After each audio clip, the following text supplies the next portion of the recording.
pretty sure you can help me out with this one.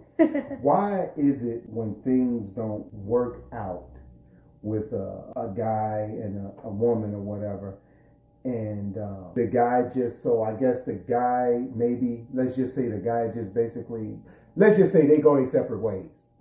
She don't know why. She don't know why they go their separate ways. I always wondered, why is it so important for women to have closure, is what I want to know. It seals the deal. Okay. That's the short explanation. I'm going to emphasize, but closure brings about a definitive decision as to why it's not working, instead of just breaking up and nobody knowing why. For example, when I decided I was 19, I was going to go to college. I had a boyfriend at the time, and he broke up with me, but he gave me closure. He was very honest. He said, I'm going to cheat on you. Not because you're going to college, but because you're going so far away. I respected that. He was honest that we can continue some sort of friendship between the two of us that didn't have a hiatus point to it. We just disappeared. We continued with each other for 4 years. We weren't necessarily dating, but we still hitting it and quitting it. But he gave me closure, so I was open enough to give him that time. Right. If a woman doesn't get closure, it does damage. Oh, really? It does damage. And a matter of fact, I'm going to apply it to men and women. Some men may not know this. Maybe I'll educate them. But people, remember I mentioned, I said people stay together out of obligation? Yeah. Because they don't know how to give closure. Does that make sense? Okay. They stay with people because they don't know how to give closure. Example.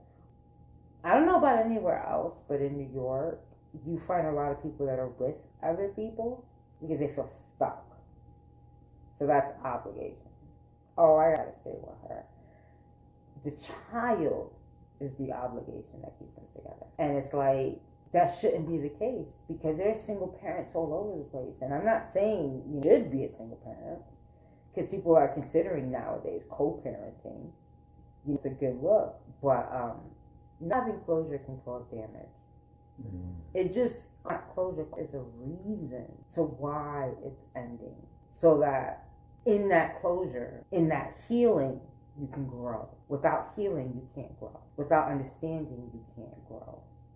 So I say that to say, you're ever going to break up with anyone, or somebody going to break up with you, there needs to be a discussion as to why.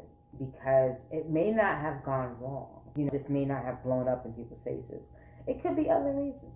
And maybe in that closure, you'll find out you're flexible.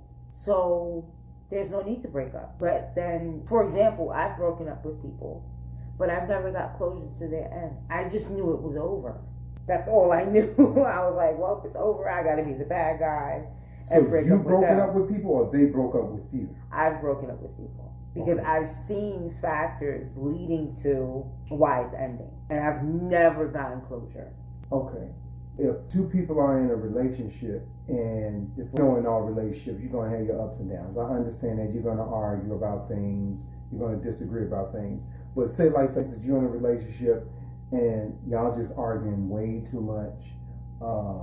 Just say it gets physical or whatever. But one of y'all is going to be like, okay, you know what? I'm tired of going through this. I'm going to leave. So whether it's the female or the male, whoever goes about their way first, let's just say the male.